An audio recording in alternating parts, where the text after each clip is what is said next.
Welcome to the Healthy Business Podcast. We are your hosts. I have with me Jessica Tolliver with Massage Arkansas, and I'm Ty King with the Arkansas Business Engine. And what are we going to talk about? Well, I figured we'd talk about why this podcast is existing today. Yeah, sure. So obviously being the Healthy Business Podcast, kind of a play on words because you are in the health business and we want businesses to be healthy. So, absolutely. Right. So we're going to go over a lot of different subjects, not in this episode, but in the coming weeks. Of course, addressing a lot of the things that would directly affect the health and overall operation of your business. And so just off the top of your head, because we haven't prepped it all, right? So this is going straight off the cuff. What would you say are, let's go with 5. What are the 5 most effective things the 5 things that affect your business the most as far as the health of your business goes, the operation? Well, one of the reasons this podcast was so important to me was because most of the podcasts, most of the information, most of the training that you find out there is geared towards the big business. It's geared towards businesses that have multiple employees, that have possibly multiple locations, and that's not really where the heart of small business is. And they have different challenges in a small business that may be a 1 or 2 person business starting out, or even just that's how you're running. So in that respect, if you look at that small business, what I'm going to find that are the things that someone wants to listen to and think about first and foremost. 1, be good at your craft, obviously. But 2, have a target audience. Because a lot of people go out and they say, I am the thing for everyone. And you might be, but you have to have a target audience. You have to have that one niche that you're really marketing to, that you're really catering to, and then you'll get the fringes. But to really focus your business and be successful, you've got to have a target audience. So I mean, that would be probably my number 1 thing. For sure. Number 2 is to spend some time understanding your target audience. It's not just knowing who, but knowing where to find them. You know, you might be good at Facebook, but if your target audience is over on Instagram, they're not going to find you. See, that was a big question. That's 2, so 3. Understand how people understand your industry. Now, that's a big one in my industry, massage, because there is a perception of massage out there in the world that's different than my perception having been in it. And I have to be able to combat that from where my target audience is, not just what I think it is. And so there's a disconnect in where necessarily I want to be going versus where the clients are coming from. So trying to really understand your clients or your target audience's point of view. And that's 3. 2 more? Sure. 2 more. Good try. We're really digging in there. Yeah, let's see. So the challenge is finance. That's a huge one. Oh, sure. There are different schools of thought as far as should I take a loan, should I not take a loan, how much debt should I incur versus starting out, how to do things cheap and free. I'm all about cheap and free. And being able to really tap into those resources in your community that can help you move your business forward without spending the most amount of money. Right. And then keeping, obviously, those books under control. And you know what? I was thinking about this morning on the drive in, when a successful business person stays in their lane. They don't try to do what's outside of their business. However, when you're first starting out or when you're a small mom and pop shop, sometimes you might be selling widgets, but you also have to be a marketer. Sure. And you also have to be a bookkeeper. So knowing when to go ahead and start outsourcing that is definitely something that I hear a lot of complaints about, a lot of concerns about in small business. That's 5. There's no definite benchmark. You're like, okay, I've made it up to this point. I feel all the boxes, and now I'm at the point where I need to outsource. Absolutely, that's different for every business. Every single business, absolutely. Yes. And go back to your first one. It's like when people do start a business, they kind of get like I said, they don't narrow everything that they're offering in the beginning. Usually, it's throwing spaghetti at the wall and seeing what sticks. And so you are trying to be everything to all people. If you go to a lot of different entrepreneurship classes, they'll teach you, that you can't be that. And so like companies like Amazon, which is what people usually look at as for an excuse, they're like, well, Amazon does it. You know what I mean? They offer everything. But Amazon didn't start there. Correct. Amazon started off as a strictly book selling company online. And so it took a lot of time. And then the outsourcing, growing, staffing, and then getting different direction. And now look at the place where they operate, you know what I mean, their location, it's alone has, just, I can't tell you how many employees that they have. They just opened up a distribution here in the Little Rock area. So and that's a one event. And the thing people don't see is that, Amazon made some mistakes. Yeah. Amazon went and said, hey, I'm going to do this. And they're like, whoa, yes. Maybe I should not do that. And, we look at them and we look at these businesses as successes, but we don't necessarily see their failures because, who's advertising the failures? Absolutely. And, there's nothing wrong with like playing around with services when you're first getting started, but if you're, I don't know, whatever field you're going into, obviously there's going to be hundreds of different services that you can possibly offer, and to be like, well, these people need this, but these people over here need this, and these people over here need this. And so you're trying to appeal to so many different types of people, and you're trying to make it to where the everyday average person can come into your company and buy something. But it's got the opposite effect whenever you do that, because people just tend to just look over you. They be like, well, you're not really, who I'm looking for, because they're looking for a specific service, very specific type of professional that's an expert in that field, and so they may just skip over you more likely if you don't have a narrow field that you're really focusing on. Not only that, but they may come to you, but you may not get that repeat business because you're not shining. Right. And you can go in and say, if there's 10 people in a row and you pick one and they cater to everyone, sure, they might give you the service that you paid for, but it's not going to shine. It's not going to stand out and be that wow that's going to make them not only want to come back, but refer you. Right. And so you don't want to spread yourself too thin, too, is where you're not getting all your time and energy into that service that they need. And so you completely miss your potential target audience that you could have had in the whole place. First place. So, in finances, like you were saying, the old adage where, people say it takes money to make money, of course. And so, you can do it on a shoestring budget, but you can also do it on a mega budget. But it does take a little bit of, putting in the beginning and then growing. But like finding the best systems for you. What's the best? Of course, everybody has to use hardware, software. Finding out what are the options for you. What is the best, to get started. Even if you have to put it as a future goal to get the best of the best, you can always start low. And then grow. You don't have to buy the Maserati today. Yeah, exactly. Or the huge, computer system that you think that you need with, IT networking across it and everything. So you don't have to do that. There's lots of options that you probably already have in your home. If you're already, everybody already has a cell phone. It's especially if you're starting a business, you should have a cell phone.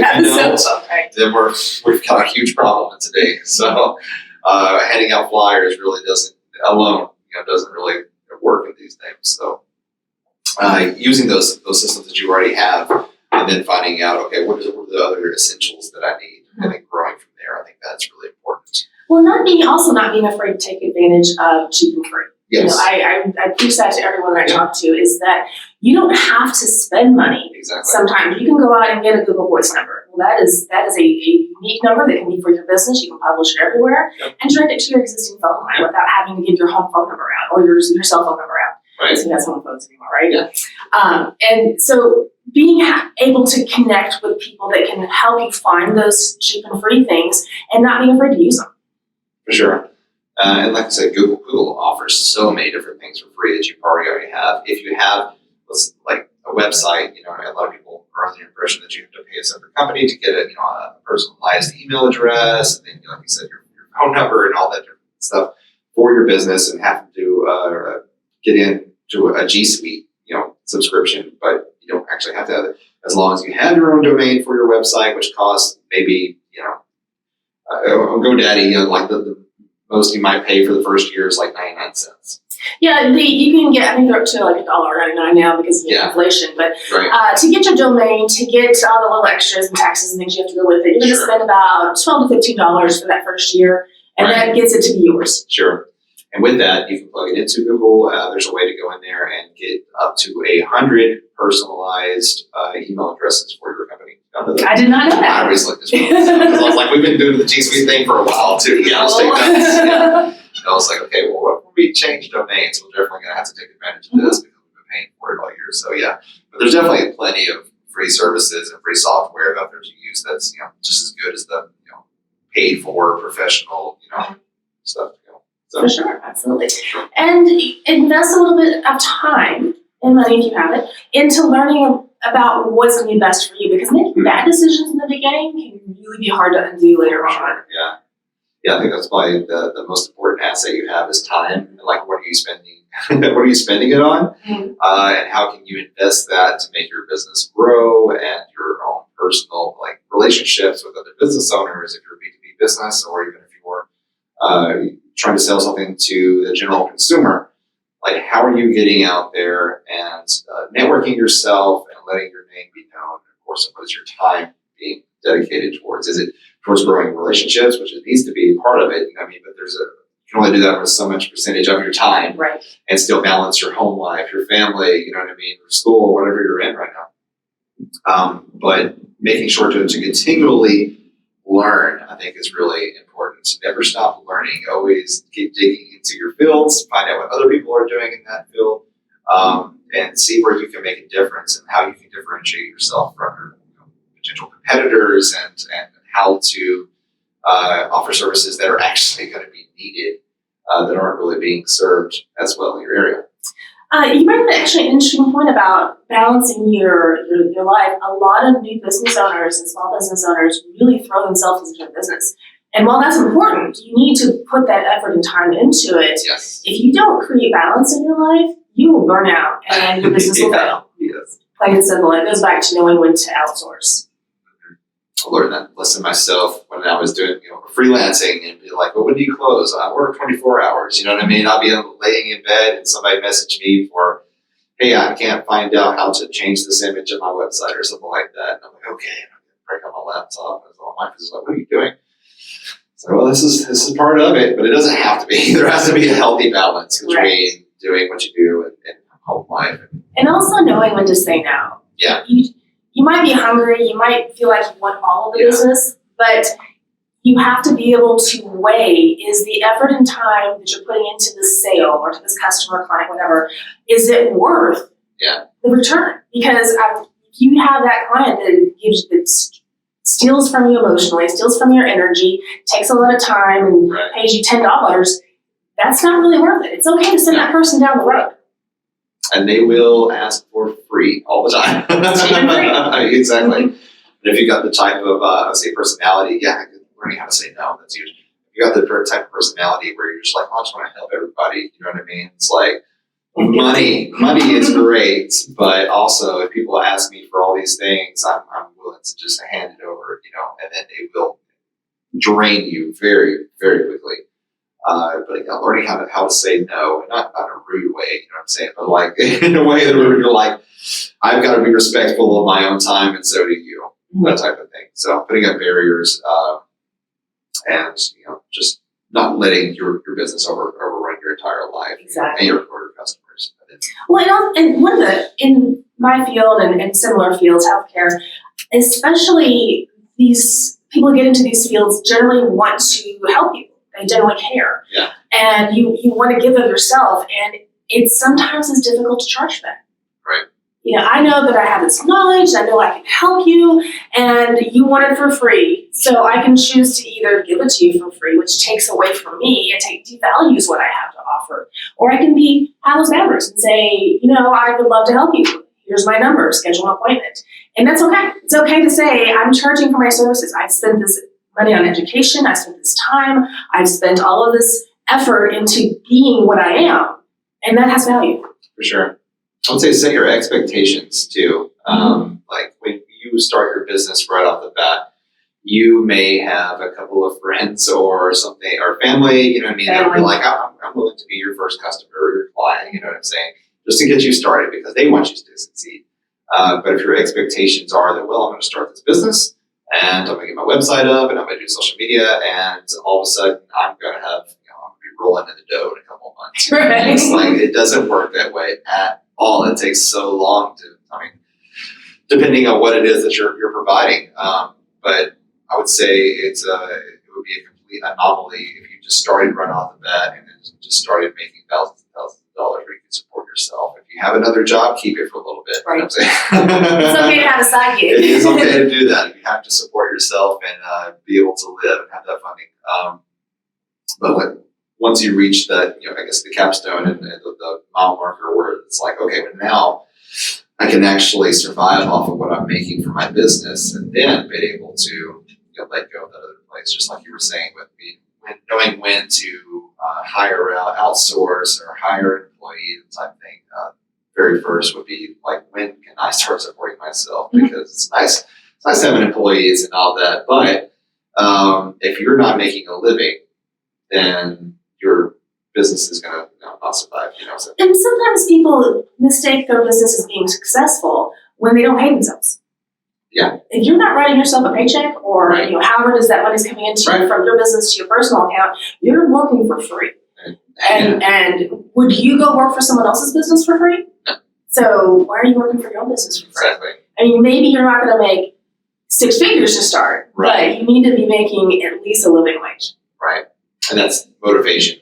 It's incentive for yourself to do the services that you do. Knowing when to, how to make the funds that you need. Initially you started out, and of course that's, you have goals down the road. And if you don't, then there's an issue there. But everybody has, they see themselves in an image. They close their eyes and they're like, I dream of me being in this place, and I've got this and this and this. And the business sort of runs itself and stuff. It's like, you'll never make it there if you're not running yourself a paycheck.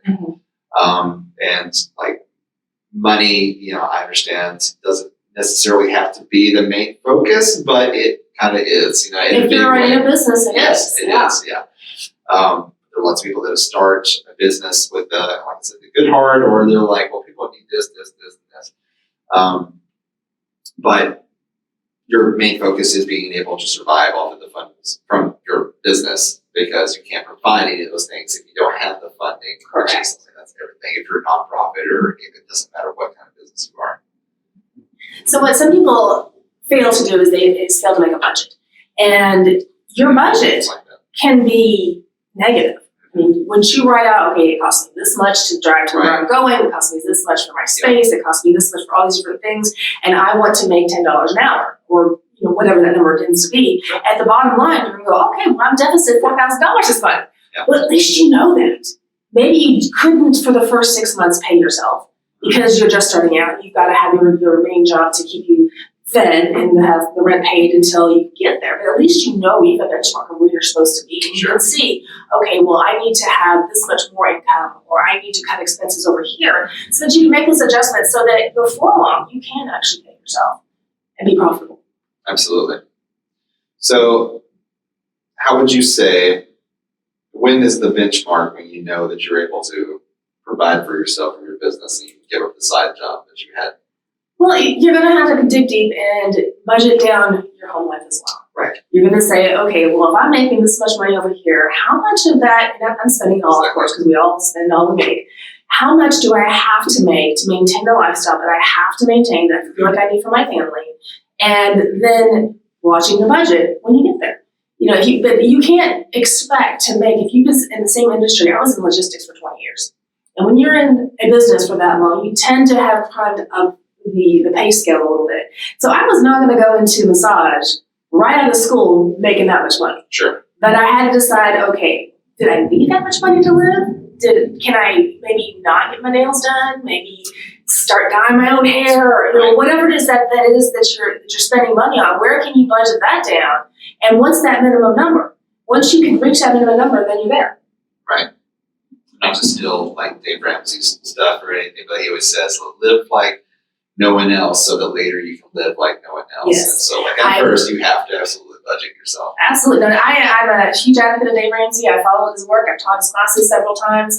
I was able to start my business with a very small personal investment. I had to spend $5,000 for school and $135 for a table. Right. And then I immediately put every dime I could back into paying myself back, so that once I was flush, I've been debt free ever since. That's great. So that's another huge thing with budgeting, is like getting in debt. You know what I mean? So, how do you feel about taking loans for a business? I'm torn, because I live a debt-free life. and that's my personal thing that I want to do for me and my business. But there are times when you really are going to need that capital to do the things that you want to do. Sure. But knowing when and where, that's difficult. I know people that have started out their business. They took out a $10,000-$15,000 loan. They did a second on their house, whatever it is that they did. They started buying all of this stuff. They bought the hydraulic table or bought the computer system, the $10,000 computer system that their business hadn't even started making money yet. Sure, there's potential, but they didn't have client number one. And I feel like there are times when borrowing makes sense, and there are times when it doesn't. Right. And that's going to be different for every business. And you're going to have to really dig deep and look at it and weigh and make sure that you have a plan to pay that money back before you take it. For sure. And then in that situation, sure, I think getting a little small business loan would be advisable. Absolutely. And especially now, of course, 2021, so we're the year that should not be named. I know. So we're past 2020, but because of 2020, there is, just like we were talking about, starting off with some free software, free services to get your business started. There's also free money out there. Mm-hmm. So there's plenty of grants that are being given, and I mean, there's such a wide array. It can be for just a typical small business, or maybe you've been in business for 2 years and then you drop your income. Of course, PPP, everybody knows about that. But there's plenty for, especially if you belong to a minority group, or if you're in a particular area of a city, or even if you're suburban, or if you're urban, or if you're, you know what I mean? Yeah, I mean, there's money that's available because I'm a woman-owned small business. There's money that's available. We're constantly looking for different grants that we can apply for. If you bring a certain industry into an area that's deficit, some people will provide grant money for that. For sure. So there's a lot of things out there that I would encourage any small business to spend a little bit of time, maybe budget 2 hours, 3 hours a week, just looking at what's out there. You can do that while your significant other's watching TV. Right. You're investing in your business a little bit by just surfing the net and looking for some things that are available out there to help you. Absolutely. And not being intimidated by grant writing, because like people hear that and it's another professional field. And like some people just make their living off just writing grants for other people, but like grant writing is not that difficult. So let's just say that you write it and it's bad. Yeah. What are they going to do? They're going to tell you no. Right. But the Small Business Association, every state probably has one. I know that Arkansas does. You write a grant, you take it to them. They're like, yeah, you need to do this, this, and this. You take it home, you rewrite it, you go take it back to them. They'll keep helping you. It doesn't necessarily guarantee you'll get it, but they know what to do, and that's how much is offered for free. Right. So it sort of ties into another subject I'm sure we'll cover eventually, but narrowing your message of how you put yourself out there and like how you introduce yourself. What is your elevator pitch? And if you're on the elevator, unless it's a really tall building, it's going to be really short, right? So you only have, let's say, maybe 30 seconds tops to tell people, hey, I'm so-and-so with this, and this is what I do. This is why you need my service, that type of thing. So if you nail that down specifically to where you tell the customer or clients that, this is your problem, this is what I have to solve it, this is why you need to hire me for that. If you have your messaging down to that, it's so easy to write your grants because you know exactly what it is that you do, what you provide, and why you need that money and how it's going to be used. Absolutely. That's a great point, is you have to solve a problem. Now, your problem may be, I need something to put my coffee in and I'm going to sell you this cup. That can be your problem. It doesn't have to be a world life-changing thing, but you have to solve a problem in your business and know what that problem is. For sure. And once you can tell someone, hey, I see that you have some coffee with no cup, and then I don't have a cup, you've then solved their problem. People are always looking for solutions to problems. I mean, it boils down to that. No matter what the industry is, you're solving a problem. Absolutely. So those are just a few of the subjects we'll be covering. Of course, we'll have guests to speak about their experience in business, because you don't want to just hear from us, So just 2 points of view. And so we'll get plenty of that in the upcoming weeks. And hopefully you will gain some new knowledge, and it will help you in your business and learn something you just didn't know before. Fantastic. So, yes. so that's the whole thing, is keep learning from other people who have already had their experiences. And that way you don't make the same mistakes, and it will definitely help you in your business. it'll unlock some doors that you didn't realize were already open. Like the Google email thing. Exactly. There you go. I just did that. Yeah. So we will be recording in video form and audio form. So if you're watching this on YouTube, this will also be available on all the audio podcast channels, from Podbean to Google Podcasts to Apple Podcasts. Everywhere that you listen to your favorite podcast, as well as if you were an audio listener. Of course, the video will be available on YouTube. And we'll have some different, some fun things for the video stuff coming up. So Fantastic. don't want to miss that. And so do you have anything else for this one? No, I think we're good. I think we covered a lot of future episodes. Awesome. I'm looking forward to it. I'm looking forward to learning myself and getting to talk to some interesting people about, their experiences and learning myself. Absolutely. So absolutely. So until next time, we will see you in the next video. See you then.